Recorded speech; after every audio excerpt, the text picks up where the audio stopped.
Nesse vídeo, temos como objetivo conceituar o ciclo do carbono, expor os impactos ambientais causados por atividades humanas que interferem negativamente no ciclo do carbono, assim como a importância do ciclo do carbono para o meio ambiente. O carbono é o principal elemento da composição de todos os seres vivos. O carbono se inicia na cadeia alimentar por meio da reação de fotossíntese, que é um processo fotoquímico que consiste na produção de energia através da energia solar e da fixação do carbono proveniente da atmosfera, podendo ser resumido como o processo de transformação de energia luminosa em energia química. A fotossíntese, executada pelas plantas, utiliza o gás carbônico presente na atmosfera para sintetizar a glicose, fonte principal de energia para as plantas.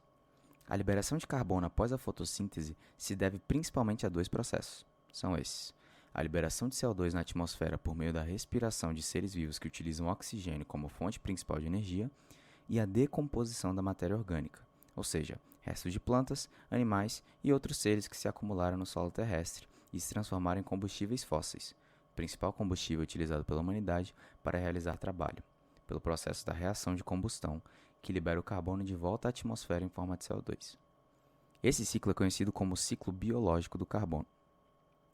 Porém, quanto ao ciclo geológico do carbono, também conhecido como ciclo lento, o carbono tem seu deslocamento regulado entre a atmosfera, a hidrosfera e a litosfera.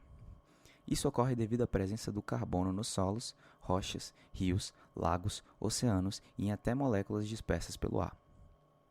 Partindo desse pressuposto, o carbono, na atmosfera, se encontra muito presente na forma de moléculas de dióxido de carbono, o CO2, e de metano, o CH4. E por meio do CO2 que encontramos o fator essencial da relação entre o carbono com os ambientes aquáticos. O gás carbônico é solúvel na água, resultando em uma troca contínua entre o carbono presente na água com o da atmosfera. Ou seja, quando o carbono não é utilizado pela fotossíntese e, consequentemente, não entrando na cadeia alimentar, ele costuma se manter nos oceanos, ou sendo consumido por fitoplânctons, ou sendo transformado em carbonato de cálcio. O carbonato é o composto responsável pela formação das conchas dos organismos marítimos e é por meio de sua sedimentação que surge o calcário, material extremamente útil em ambiente industrial e agrônomo. O processo de sedimentação do calcário também pode resultar em um procedimento conhecido como subducção, onde a rocha é arrastada para o manto da Terra em função da sobreposição de uma placa tectônica a outra.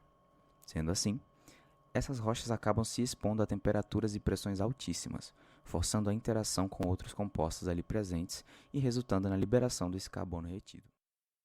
Esse fenômeno resulta na liberação do carbono de volta à atmosfera por erupções vulcânicas, ou como também conhecidas, hotspots. Porém, a ação antrópica se tornou um marco agravante no ciclo do carbono. A ação humana por meio de desmatamentos de florestas, queimadas e pela própria poluição atmosférica tornaram-se os fatores principais na contribuição da intensificação do efeito estufa. Estudos comprovam que 80% das emissões de gases causadores do efeito estufa são provocadas pela queima de combustíveis fósseis. Os combustíveis fósseis são formados devido à decomposição da matéria orgânica, ou seja, restos de plantas, animais e outros seres que se acumularam no solo terrestre, que após milhares de anos sofrendo diversas reações físicas e químicas, transformam-se em um componente que pode ser convertido em liberação de energia. Por esse motivo, os combustíveis fósseis são mundialmente utilizados pela humanidade para alimentar a combustão, principal fator agravante do efeito estufa. O efeito estufa caracteriza-se pelo acúmulo de gases na atmosfera terrestre. Entre eles, um dos principais agravantes desse efeito é o gás carbônico, o CO2. Esse processo é responsável por manter a temperatura da Terra estável, garantindo a sobrevivência dos seres vivos. Devido a isso, é de extrema importância que a taxa de liberação de gás carbônico na atmosfera permaneça em um ritmo sustentável. Porém, devido à ação humana, principalmente na queima de combustíveis fósseis, essa sustentabilidade encontra-se ameaçada.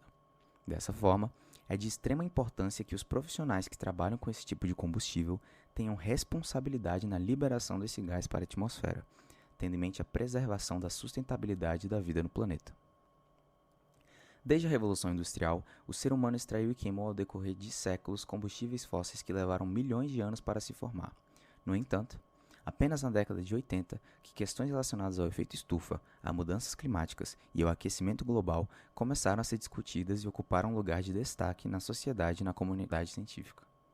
Desde então, ano após ano, As evidências de estudos científicos indicam que as atividades humanas decorrentes do modo de consumo em vigor são as principais causas agravantes da deteriorização da sustentabilidade do planeta. Dessa forma, para reduzirmos significativamente a emissão de gás carbônico na atmosfera, precisamos modificar diversos padrões no estilo de vida e de consumo da sociedade atual, priorizando, por exemplo, automóveis com motores que usam fontes de energia renováveis como combustível, que têm um baixo impacto social, ambiental e econômico, tais como energia elétrica, eólica, solar e etc. E para a conclusão do vídeo, nós separamos um questionário. Como que os combustíveis fósseis podem impactar o ciclo do carbono? O que pode ser feito para diminuir os impactos humanos no ciclo do carbono? E como vimos no vídeo, o ciclo do carbono é composto por 2 ciclos, um ciclo demorado e um rápido. Cite quais são e conceitue cada um deles.